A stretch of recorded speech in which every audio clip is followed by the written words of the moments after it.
नमस्कार, भारत लाइव देख रहे हैं आप। और ये बिहार की पूरी मीडिया इंडस्ट्री का सबसे विवादास्पद शो है रातों रात।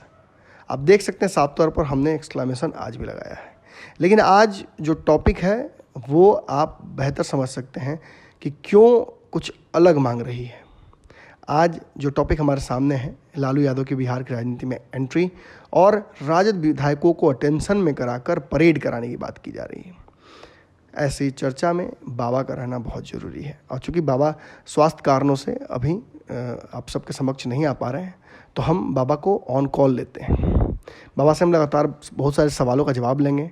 आखिर बिहार में बदलते सियासत के साथ कई संभावनाएं खुली हैं। जहाँ एक तरफ बंगाल चुनाव में भाजपा की हार की वजह से जदयू काफ़ी उत्साहित है। बिहार के कई समीकरणों को फिर से एक बार नव जीवन मिल गया है। वहीं शहाबुद्दीन के गुजर जाने से सिवान की राजनीति में शून्यता आई है।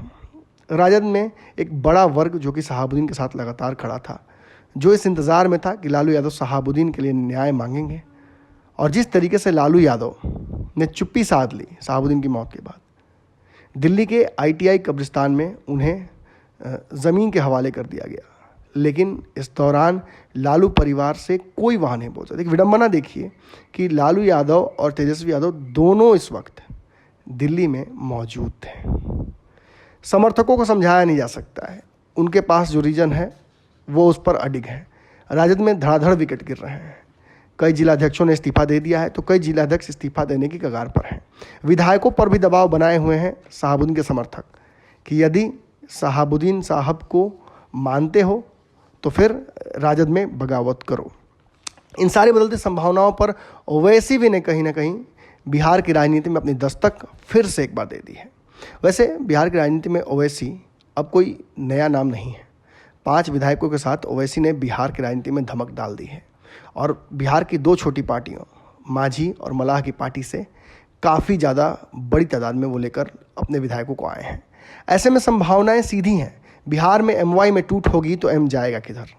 अगर शहाबुद्दीन के लोग नाराज़ भी हो जाते हैं तो जाएंगे कहाँ? लगातार शहाबुद्दीन के बारे में बताया जाता है कि कई प्रलोभन मिलने के बावजूद वो अलग लालू यादव से कभी नहीं हुए, जबकि उनके पास कई दफ़ा कई कारण रहे हैं। लेकिन इस ईमानदारी का उनको जो फ़ायदा मिला, आज जिस तरीके से लालू यादव ने अंतिम समय में उनका साथ नहीं दिया उनके समर्थकों के द्वारा, ये कहीं ना कहीं अखड़ रहा है लोगों को। और अब चूँकि इस समाज को एक नेता ओवैसी के तौर पर मिल रहा है, बताया जा रहा है कि ये भी एक बहुत बड़ा कारण होगा लालू यादव का बिहार की राजनीति में एंट्री मारने का। वहीं दूसरी तरफ हमने देखा कि राजद सबसे बड़ी पार्टी होने के बावजूद बिहार में सरकार नहीं बना पाई। निश्चित तौर पर लालू यादव की कमी वहाँ भी महसूस की गई। नीतीश कुमार को कन्विंस करने में भी लालू यादव का एक बड़ा हाथ हो सकता है। आज भाजपा और नीतीश कुमार के बीच जिस तरह से तलवारें खींची हुई हैं, इस बदली हुई राजनीतिक संभावनाओं में आगे की रणनीति लालू यादव ही समझा सकते हैं नीतीश कुमार को। आखिर नीतीश आज जिस लवकुश को संभालने चले हैं, वो भी तो लालू यादव ने ही कभी उन्हें हाथ पकड़ कर दिखाया था। बाबा हमारे साथ जुड़ चुके हैं, बाबा से बहुत सारे सवाल पूछेंगे। लेकिन उससे पहले आपको ये इन्फॉर्मेशन जरूर दे दें कि तेजस्वी यादव के आग्रह पर लालू यादव अपने समर्थकों से, विधायकों से वर्चुअल मीटिंग करने जा रहे हैं। और जो राजद के विधायक हैं उनकी वर्चुअल परेड भी होने जा रही है। राजद कि जितने भी नए विधायक जीत कर आए हैं उनसे भी लालू यादव को 1 to 1 पहली बार बात करने का मौका मिलेगा। उनके जो कहा है आशीर्वाद लेने का मौका मिलेगा। ये ज़रूरी क्यों है? ज़रूरी इसलिए भी है कि लालू यादव जिस दिन बिहार में सरकार इस बार बनी थी, उस दिन से ही कवायद में लग गए थे सरकार को गिराने और अपने बेटे तेजस्वी यादव को सरकार का हिस्सा बनाने, मुख्यमंत्री बनाने में। लेकिन आपको एक बात पता होगा, बिहार में इस बार यादव जाति के लोग NDA में भी जीतकर अच्छे खासे आए हैं, जिनको अगर लालू यादव अपने पाले में कर लेते हैं तो बिहार की रणनीति रातों रात बदल सकती है। मांझी मलाह पर भी लालू यादव के डोरे लगातार चल रहे हैं। ऐसे में चूंकि लालू यादव सशरीर मौजूद नहीं रहेंगे बिहार की राजनीति में, इन विधायकों के माध्यम से ही अपना स्लीपर सेल लालू और राजनीतिक स्लीपर सेल चला सकते हैं।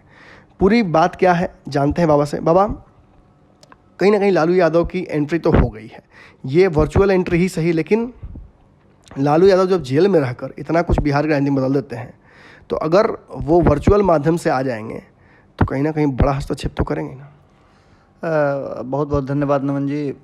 जिस तरह से लगातार भारत लाइव खबरों को दिखा रहा है इन खबरों में आपने भी देखा होगा और भारत लाइव के दर्शक भी देखे होंगे कि एक दिन पहले खूंटा ठोक करते समय मैंने इन्हीं सब बातों का रखा था सामने, और ये सबसे पहले खबर भारत लाइव ने ब्रेक किया है कि लालू प्रसाद तेजस्वी यादव को बैकफुट पर रख करके अपने फ्रंट फुट से लीड करना चाहते हैं। आपने खूंटा में जी उसके पीछे बहुत सारे कारण थे। पिछले इतिहास को अगर आप देखते हैं तो उस इतिहास के से कहीं ना कहीं वर्तमान के सवाल खड़े आते हैं और इतिहास गवाही देता है। तो उन सवालों के साथ जिस तरह से तेजस्वी यादव और जो वर्तमान परिस्थिति है, आपने लगभग सारी बातें कह दी हैं, लेकिन उन बातों में जो विशेष बात है ये कि लालू प्रसाद सदैव उपस्थित होने की स्थिति में नहीं है।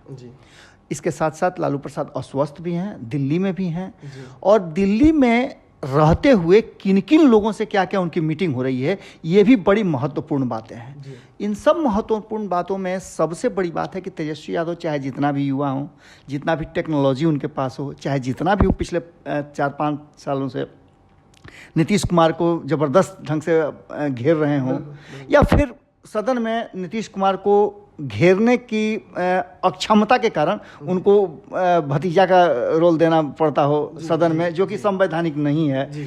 इन सब बातों में तेजस्वी यादव के काम से हम उनकी तुलना नहीं कर सकते हैं। हम इस बात से तुलना कर सकते हैं कि तेजस्वी यादव और नीतीश कुमार सहित बिहार के जितने भी राजनीतिक लोग हैं, उन सबसे लालू प्रसाद का अनुभव ज़्यादा है।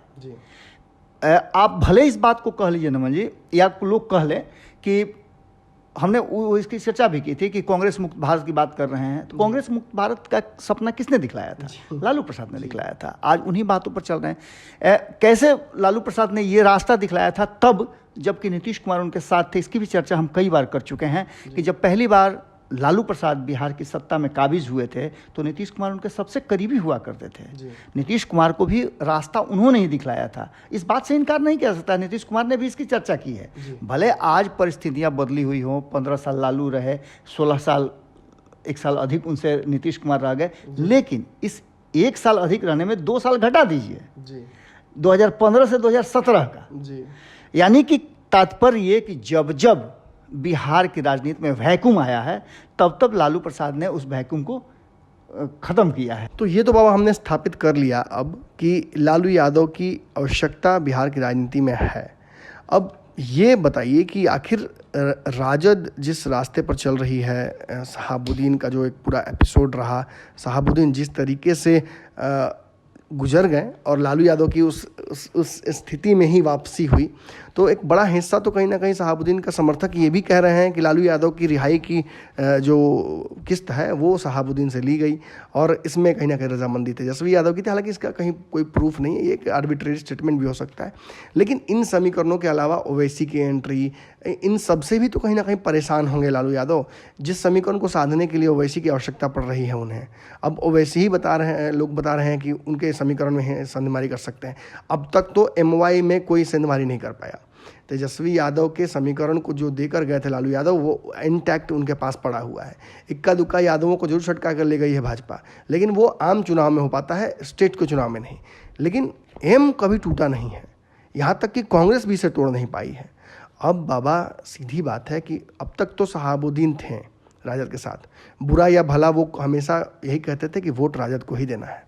अब वो कहने के लिए नहीं है, और उनके समर्थकों में जिस तरीके से उनके गुजर जाने के बाद लालू परिवार का जो रवैया रहा है उससे भी नाराज़गी है, और एक नेता भी सामने दिख रहा है वैसी जिसके पीछे चल सकते हैं वो। नमन जी, आपने जो बातें कही वो बातें वर्तमान में स्थापित हो गई हैं लगभग, लेकिन एक बात और है जो गहराई से हमें देखना होगा।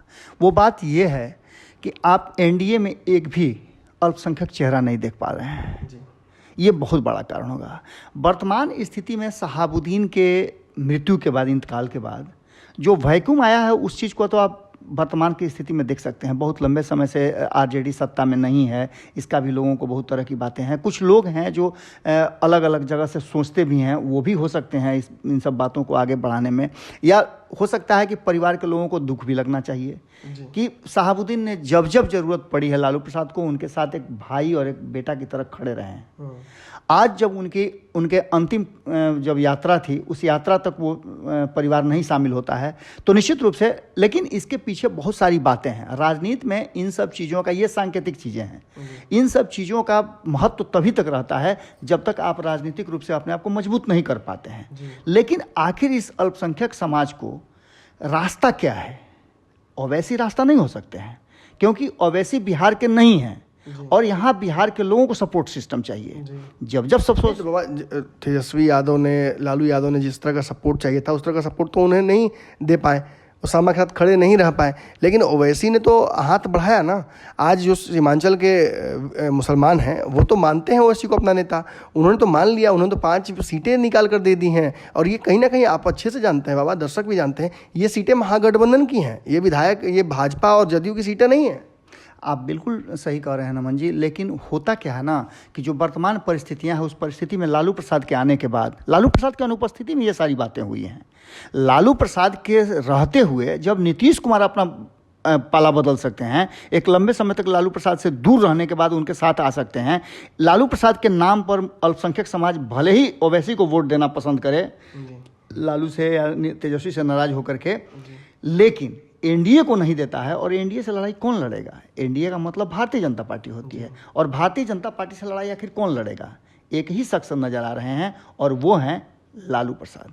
बिहार में लालू प्रसाद जो डिजिटल माध्यम से या वर्चुअल माध्यम से जिस तरह से लोगों से बात करना चाह रहे हैं, आपको पता होगा कि लालू प्रसाद की एक चिट्ठी जितना काम कर सकती है, तो क्या लालू प्रसाद सदैव नजर आएगा? मतलब ये तो बाबा हमने स्थापित कर लिया कि इन सारे समीकरणों से लालू यादव बहुत चिंतित नहीं है। तो एक बात तब तो यही हो सकती है कि अपने विधायकों के माध्यम से वो असमय के घोड़े छोड़ेंगे और जाकर फिर जितने भी विधायक हैं यादव समाज के, उनको तोड़ने की कोशिश करेंगे। या जो मांझी मुकेश सहनी हैं जो चुप्पी साध लिए हैं बिहार सरकार में, जो तू में चल रही है भाजपा और नीतीश कुमार के बीच, बंगाल चुनाव के बाद जो परिस्थितियाँ बनी हैं, जीत हार जो भाजपा की हुई इस पर जदयू खुशी मना रही है, इन सारे समीकरणों पर चूंकि लालू यादव खुद यहाँ मौजूद नहीं रह सकते हैं, तो इन्हीं घोड़ों के हिसाब से दाव लगा सकते हैं। नमन जी, बहुत बढ़िया बात आपने कही। बंगाल की चर्चा छेड़ करके आपने वो तार छेड़ दिया है जिसको लेकर पूरा देश जो है लालू प्रसाद की तरफ देख रहा है। आप ममता बनर्जी की बात मत कीजिए। ममता बनर्जी के जीत में लालू प्रसाद की भूमिका क्या है, इससे आप इनकार नहीं कर सकते हैं। लालू प्रसाद, जब हमारी बात हो रही थी श्याम रजक से, और आपको पता ही होगा कि बंगाल में किस तरह से उन्होंने चीज़ों को साधा था, एक अल्पसंख्यक व्यक्ति को और एक दलित परिवार के लड़के को, दोनों को उन्होंने वहाँ का इंचार्ज बनाया था और खुद ये बात कहा था कि बिना शर्त समर्थन कीजिए, क्योंकि आज के डेट में भारतीय जनता पार्टी से लड़ाई के लिए एक विपक्ष का मजबूत होना जरूरी है। अब लालू प्रसाद बाहर है नमन जी, और जब लालू प्रसाद बाहर हैं तो चीज़ें कैसे समेटी जाती हैं लालू प्रसाद को पता है। जो आदमी भैंस का सींग पकड़ के चढ़ने की बात करता हो, जो आदमी ज़मीन पे बैठ करके भूजा खाना पसंद करता हो, भुट्टा रोड पे से उठा के खाता हो, और आम लोगों तक पहुंचने का वो जरिया रहा हो, जिसके इंतज़ार में घंटों लोग खड़ा रहते हैं, वो आदमी कहीं ना कहीं जब सक्रिय भूमिका में होगा तो आप समझिए कि जो वर्चुअल माध्यम से वो आएंगे, लोगों से बात करेंगे, तो निश्चित रूप से चीज़ें बदलेंगी और तथ्य भी बदलेंगे। बहुत सारी ऐसी संभावनाएं हैं जिसमें आपको पता है कि आरजेडी के लोगों ने ही दावा किया था कि 20-22 लोगों की ज़रूरत है, 28 से 30 के बीच में लोग हो जाएंगे तो हम सरकार बना सकते हैं। यानी कि घाटा तो जदयू का होना है। जी, बाबा ने साफ तौर पर देखिए कह दिया। अब तो ये स्पष्ट हो गया है कि लालू यादव की एंट्री बिहार की राजनीति में ज़बरदस्त होने वाली है। अब वर्चुअल माध्यम है तो आप ये मत समझिएगा, जब बाबा सोशल मीडिया समझ सकते हैं तो लालू यादव भी समझ ही सकते हैं। और बड़ी बात कहीं ना कहीं ये बाबा ने कह दी कि जो लगी से घास काट सकता है व्यक्ति, वो अगर सशरीर वर्चुअल माध्यम के से ही आ जाए तो वो बिहार की राजनीति में अपना हस्तक्षेप कर सकता है। हमने कहीं ना कहीं ये भी स्थापित कर लिया कि जो शहाबुद्दीन के लोग हैं, खफा हैं, वो बहुत ज़्यादा चिंतित नहीं कर रहा है लालू यादव को। कहीं ना कहीं उनकी जो चिंता है वो बिहार के सिंहासन की है। तेजस्वी यादव को कैसे वहाँ बिठाया जाए, कैसे जो भैंस है उसके सींग को पकड़कर चढ़ने की सत्ता में बात कर रहे हैं बाबा। कैसा लगा रातों रात आज का जरूर बताइएगा। इस चर्चा का हिस्सा आप भी बन सकते हैं। कमेंट सेक्शन में आकर अपनी प्रतिक्रिया दीजिए। हम लगातार आपकी प्रतिक्रियाओं का जवाब देते हैं और आपस में एक दूसरे से हम बातचीत भी कर सकते हैं। धन्यवाद। अगर ये वीडियो पसंद आई और वह बिहार के राजनीति और बिहारियत से सरोकार रखेनी तो सब्सक्राइब बटन दबा के चैनल के सब्सक्राइब कर ली। ओजे एगो घंटी बा, ओकरा बटन दबा देला से कुल सटीक और मारक खबर रुआ मुफ्त में मिल जाई। अगर रुआ पत्रकारिता के हमनी के नया प्रयोग में सहयोग कर चाहतानी तो ज्वाइन बटन दबा दी। पेटीएम नंबर नोट कर ली 9386816700। धन्यवाद।